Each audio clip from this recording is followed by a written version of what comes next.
어렸을 적에 보았었던 동화책이나 소설이나 영화를 보면은요, 아기는 징벌당해요.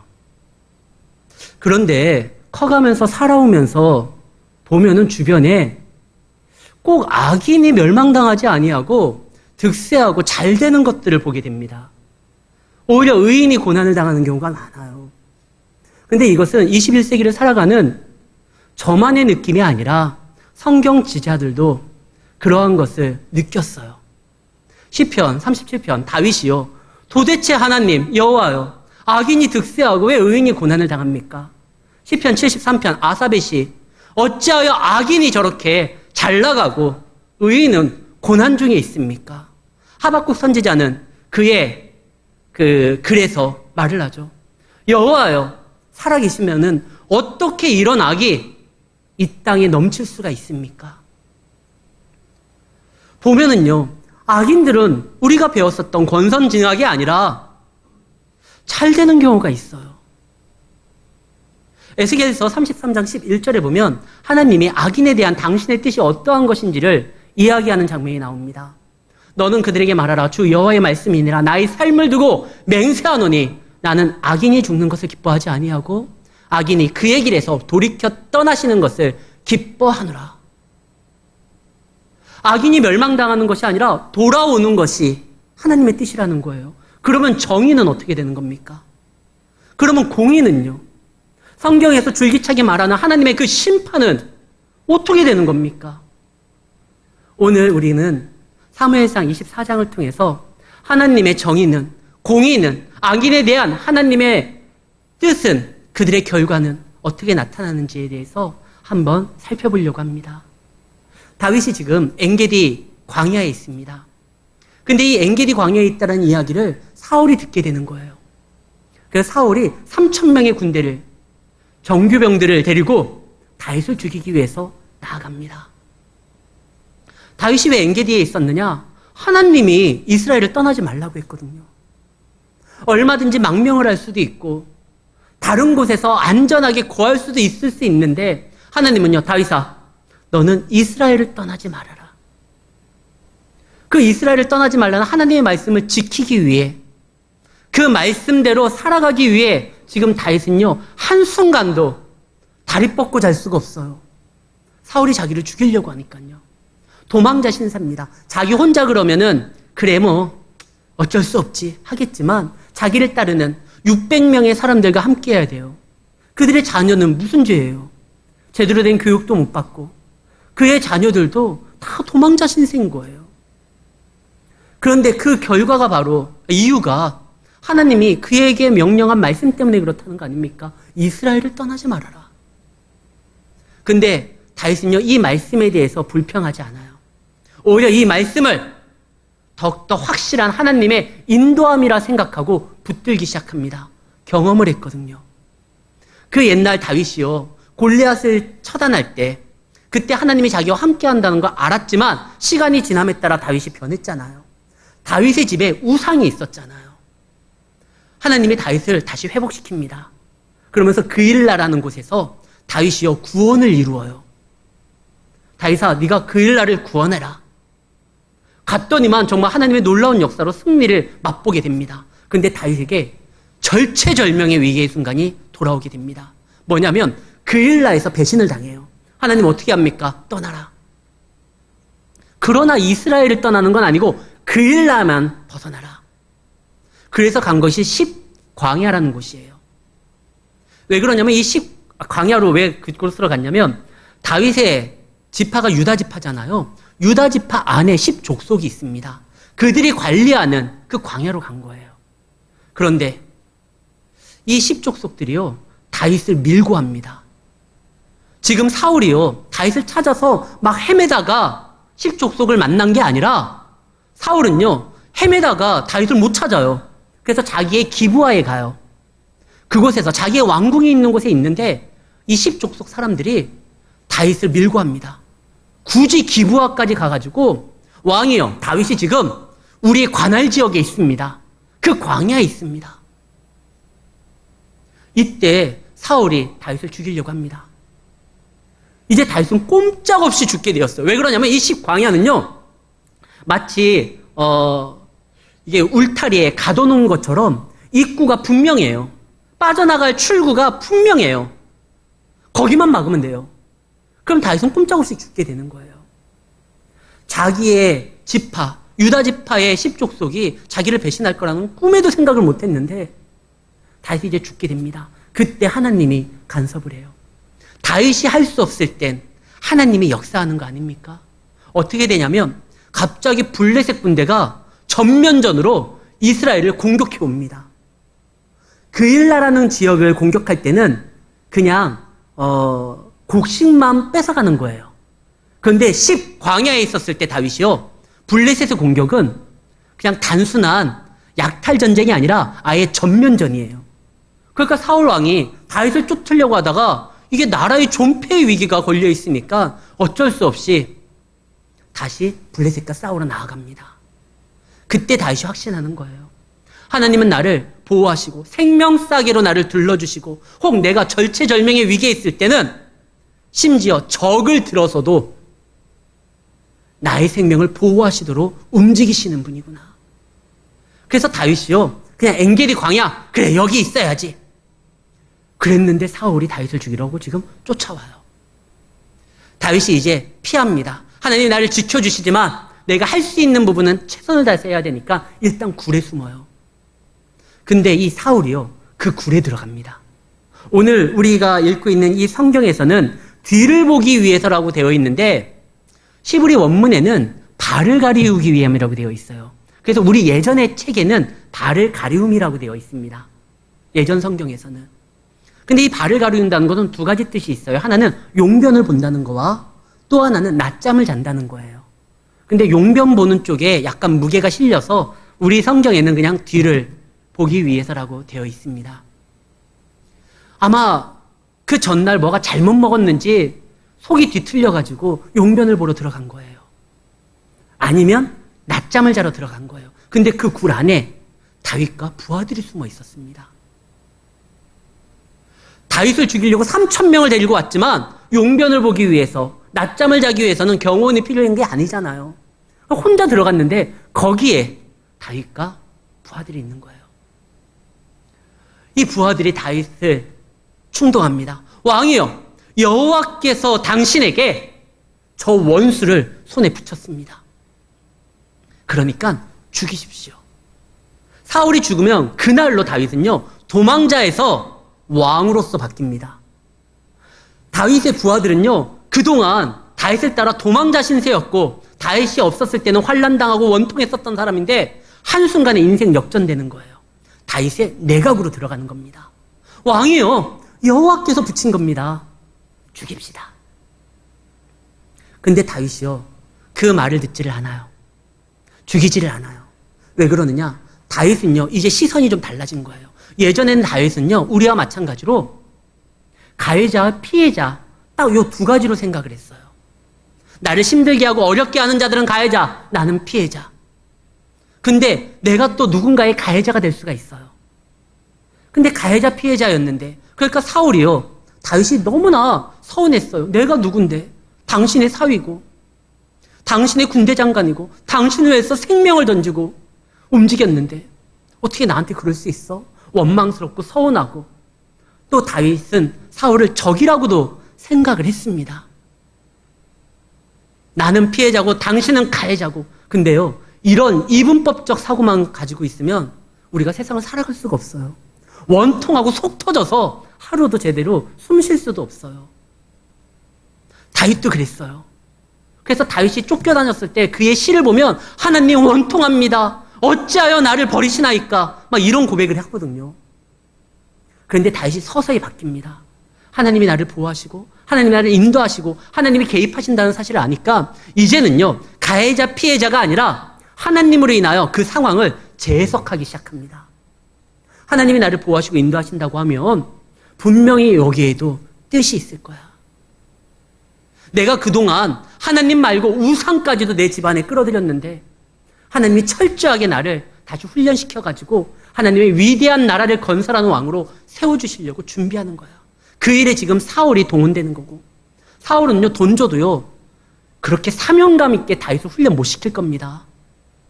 근데 사울이요, 미쳐 날뛰면서 다윗을 어떻게 훈련시켜요? 아무것도 바라지 않고 하나님만 바라보도록 만들잖아요. 물론 그건 사울의 의도는 아니었지만 합력하여 선을 이루시는 하나님이 그 사울이 미쳐 날뛸 때 다윗을 보호해 주시면서 다윗을 훈련시키고 하나님만 바라보게 만듭니다. 다윗이 그걸 아는 거예요. 그래서 뭐라고 하냐면, 아니다, 하나님의 기름 부음 받은 자를 내가 죽일 수 없다.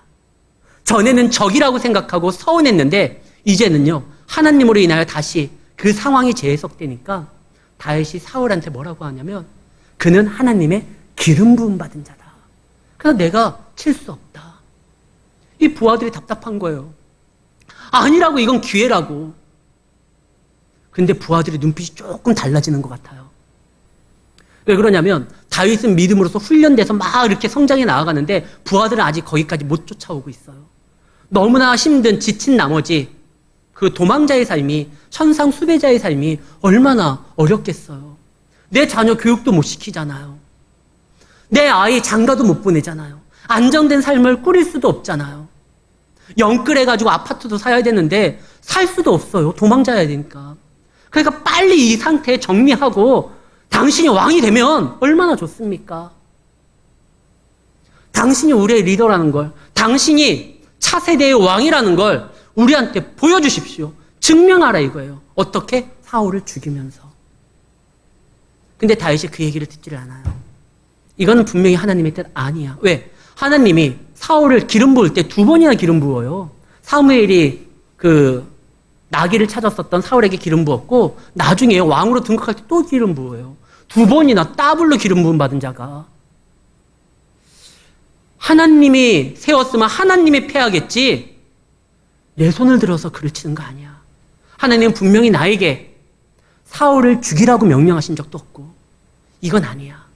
근데 자꾸 증명하라고 합니다, 부하들은. 근데 다윗이 거기에서 거절을 해요. 세상은 교회에다가 증명하라고 해요.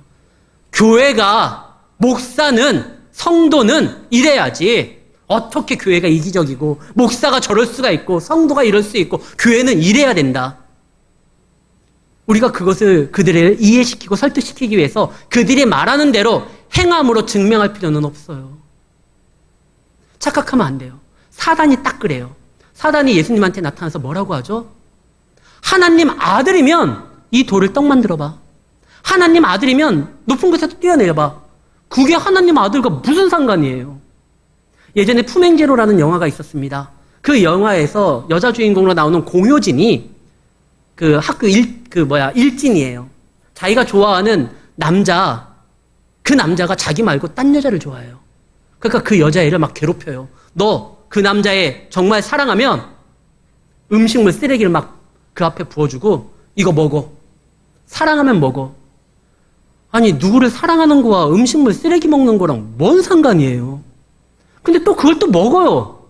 먹어가지고 배탈 나서 둘이 이제 들어눕는 그 장면이 나오는데, 그거는 그 남자를 사랑하는 증명 방법이 아니에요. 음식물 먹는 건. 네가 하나님 아들이면 돌을 떡 만들어봐. 높은 곳에 뛰어내려봐. 하나님 아들의 증명은 그게 아니에요. 십자가를 지는 거예요. 그리스도는 하나님의 사역을, 뜻을 이 땅에서 실현시킴으로 인하여 당신이 하나님의 아들이라는 것을 알리는 것이지, 사단의 요구를 들어줌으로 인해서 증명하는 게 아니에요. 사단은 하나님을 믿지도 않습니다. 하나님을 따르지도 않아요. 세상은요, 하나님을 믿지 않아요. 저들은요, 예수 그리스도를 우리처럼 우리의 구세주라고 고백하지도 않아요. 그러면서 말을 합니다. 야, 교회면, 야, 목사면 이러할 때 이렇게 행동해야지. 우리는 말씀을 붙들고 나에게 주신 사명을 감당함으로써 우리가 하나님의 자녀인 것을 나타내는 것입니다. 다윗이요 말을 합니다. 사울을 죽이는 것이 내가 너희들의 리더고 차세대 왕이라는 것을 증명하는 방법이 아니다. 하나님은 나로 하여금 그를 죽이라고 한 적이 없다. 그는 하나님의 기름 부음 받는 자다.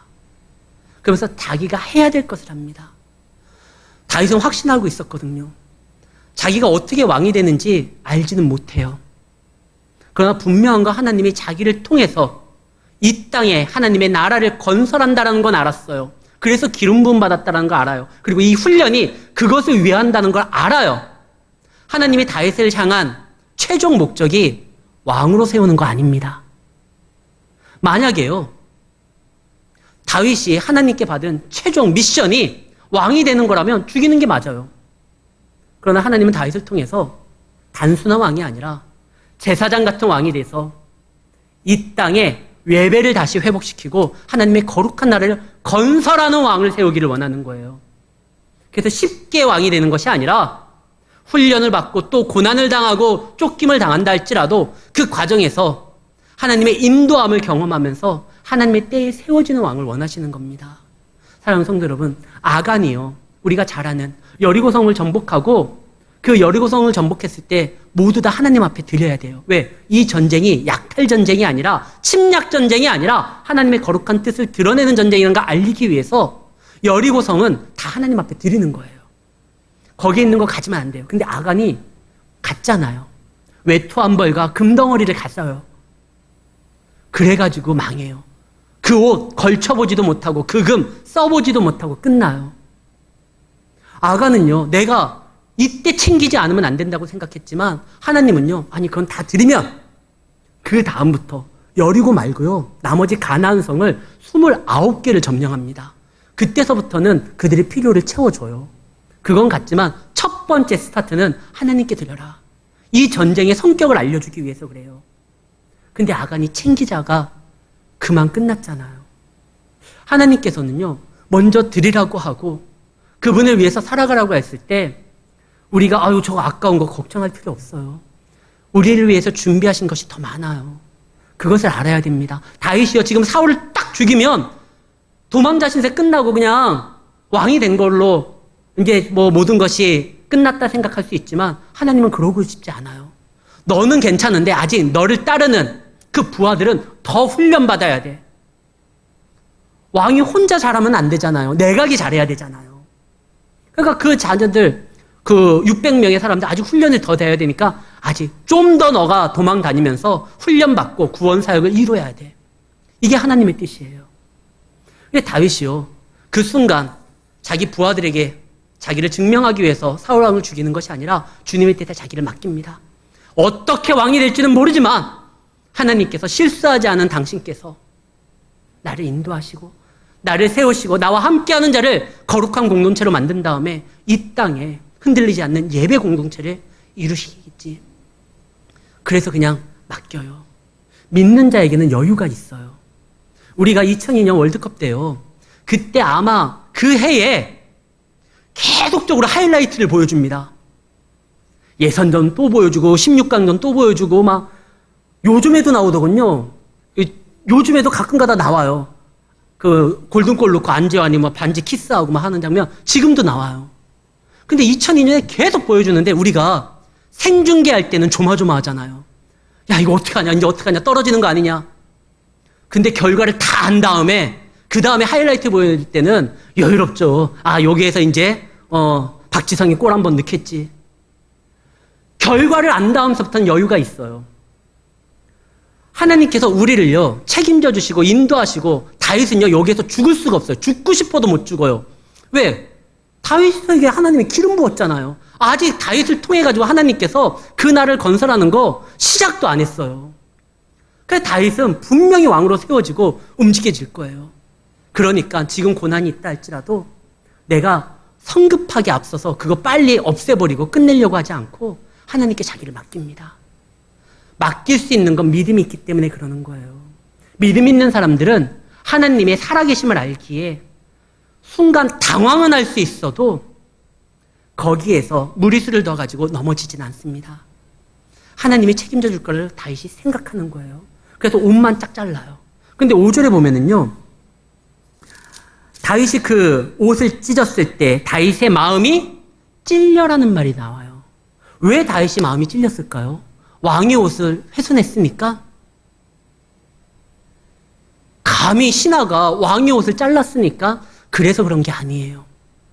다윗이요 이제 말했잖아요. 부하들한테도 야 아니야, 나를 충동질하지 마. 이걸로 내가 너희들의 지도자임을, 차세대 왕임을 증명하라고 하지 마.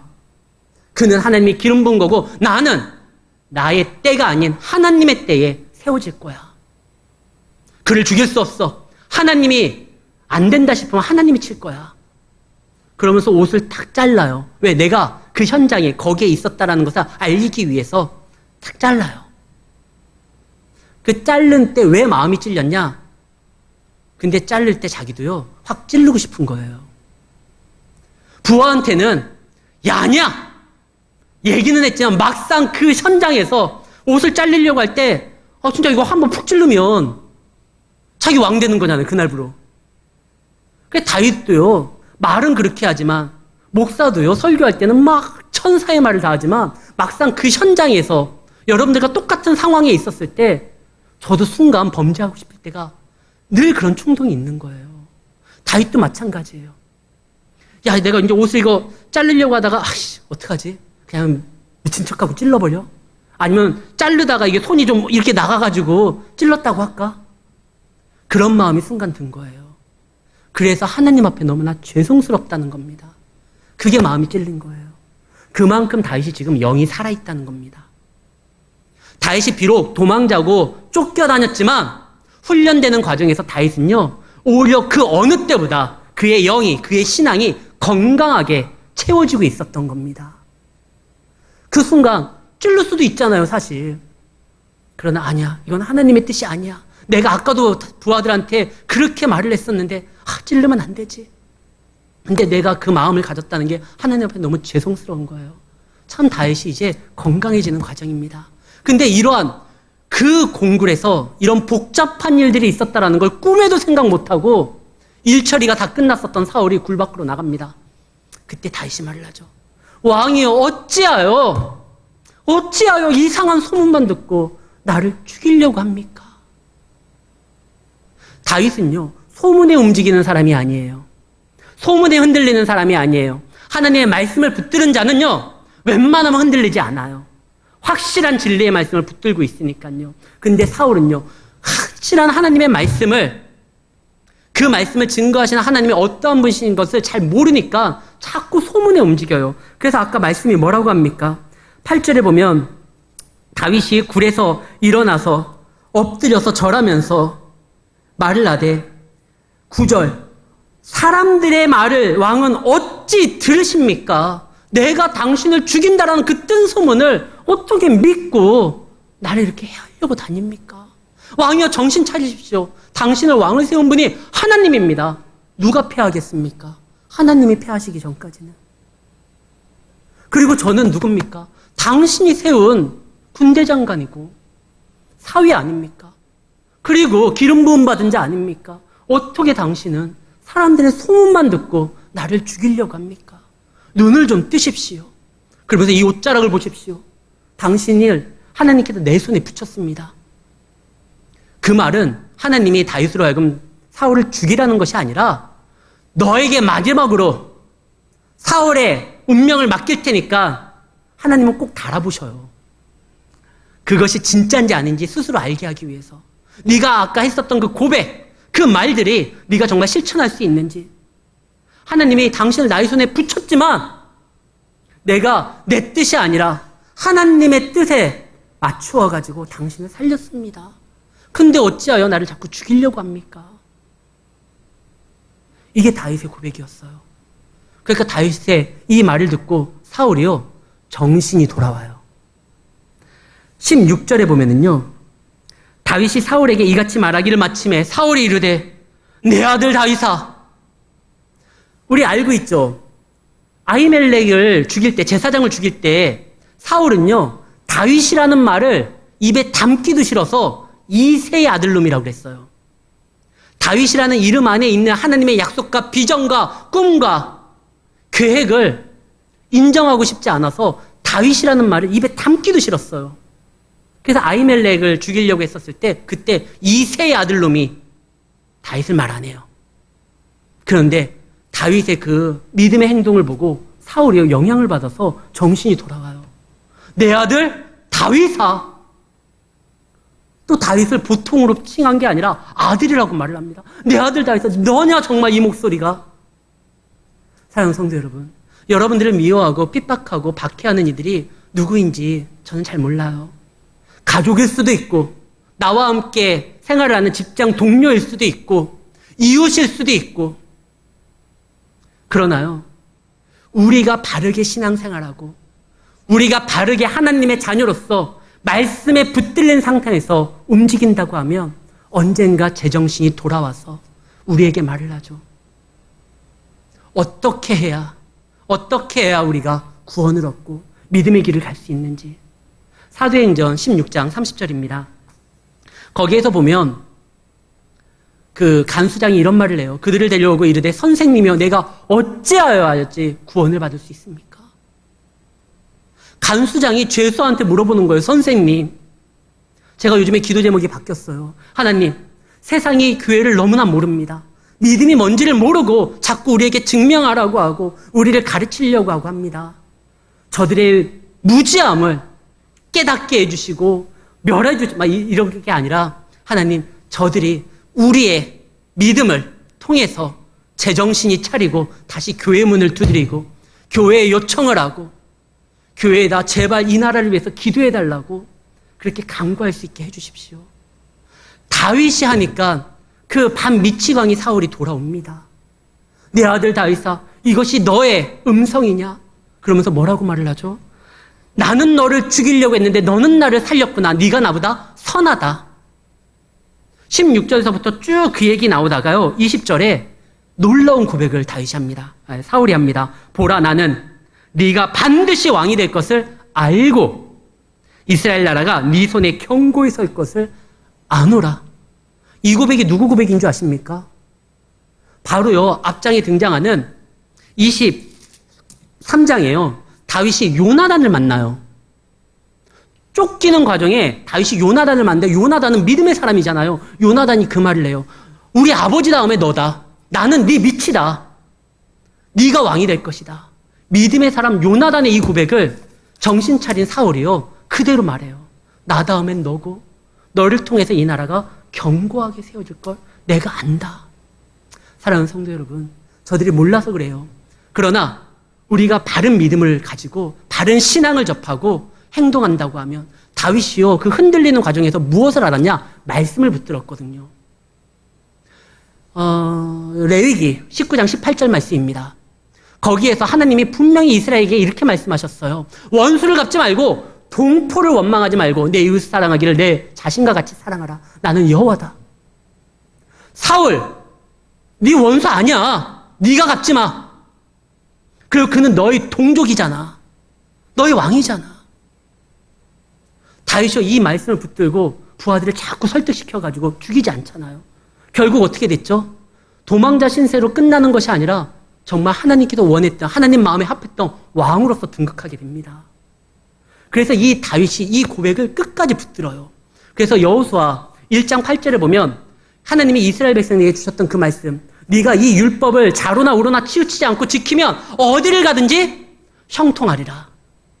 이 말씀을요, 나중에 다윗이요, 유언할 때 남겨요. 여러분들, 유언은 농담하는 게 아니에요.